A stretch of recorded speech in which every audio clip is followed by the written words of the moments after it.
The David Pakman Show at davidpakman.com. Welcome back to the show. The David Pakman Show is mostly funded and supported by individual audience members like you through our membership program. Please go to davidpakman.com/membership and sign up. You'll get the podcast commercial-free audio and video of the bonus show, as well as an archive that dates back to 2005. We talked last week, Lewis, about airline security, and we were discussing whether or not it would be a good idea to leave airline security in the hands of either the airline, the individual airport, the way Orlando Airport is considering doing, instead of the TSA, or what would be most effective. Alan sent me an email saying, listen, Pan Am 103 was bombed in 1988. The device was in a suitcase, which was checked at the curb, not at the desk. Most of your viewers are probably too young to even remember when this was permitted. The man who checked the bag didn't even board the plane. No one noticed. Pan Am had a regular practice of skimping on their security measures to save time and money. The Libyan agents who planted the bomb were all well aware of this. In fact, if I recall correctly, one of them got himself a job handling incoming baggage for Pan Am in Malta, where the suitcase originated. This case is the reason the FAA ramped up airport security as much as they did before 9/11. Natan is right. Private airline security would be a disaster. What's your reaction to that?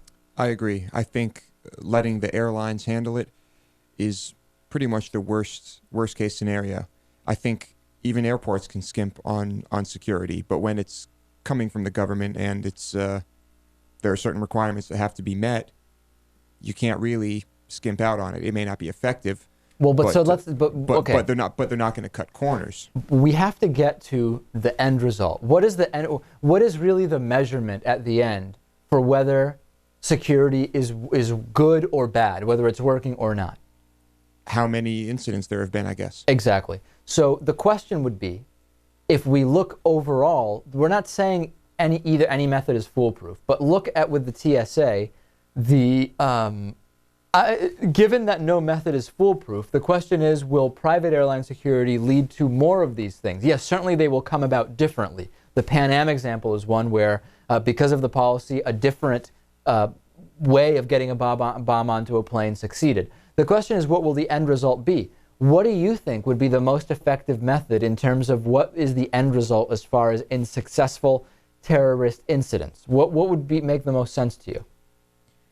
What am I looking for in terms of efficiency, effectiveness? That's the thing. How do you measure it? Yeah, because let's go back the other way, right? If you want to give up even more privacy for so-called security, we can think of far more invasive methods that may be more effective, right? Everybody has to get completely naked and carry absolutely no luggage, and you have a body cavity check, and be secured, restrained during the entire flight.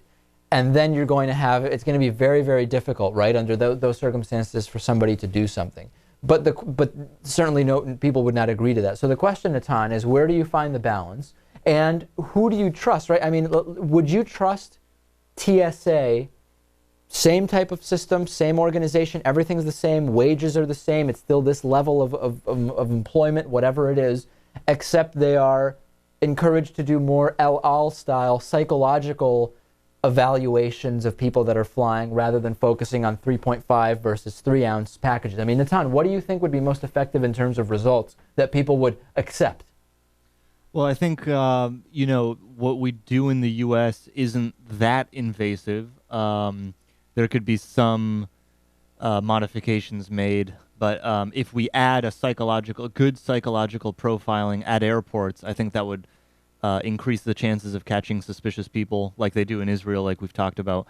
Other than that, unless you're doing very radical things that are very invasive or make the flight a lot worse for passengers, we're not going to cut down terrorism to zero on flights. But, I don't think that we should give up all of our privacy just for safety's sake. How much privacy would you be willing to give up? How much additional privacy for some additional feeling that you're safer on the plane?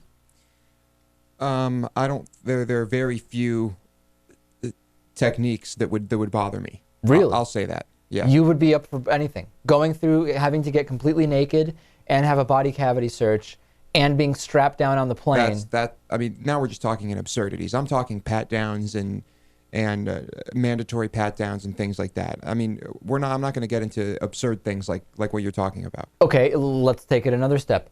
Checking all baggage and having all baggage open, being able to have nothing with you on the plane, and not being able to get up during the flight, hypothetically. I mean, would you accept that? No. You wouldn't accept that? I mean, when you got to go, you got to go. Okay. So, but you are I mean, you've said... I'd probably put up with more things than most Americans would be willing to put up with. And why? Because you just don't care about you're not bothered by invasive stuff, or because you actually are worried that without those things, it's going to be dangerous? Both. But I mean, I hate to say it. I mean, there's not going to be any major reevaluation of the current system until there's a major incident. You think that it will only take a major incident? It took one in 2002. Natan, any chance of a major change to airport security without a major terrorist attack happening again? Well, I mean, if more airports do what Sanford Airport is doing, maybe there'll be a movement on the part of the government. You mean Orlando Airport? You're mixing up the Trayvon story with the TSA story. Isn't it called like Sanford Airport or something? I'm actually not sure. Oh, that's why I said it. I don't know. Maybe I think it's McDonald. Right. If more airports do the same thing, maybe there'll be like a federal review of policies and whether the government will even accept airports to do this type of thing. Other than that, I think Lewis is right.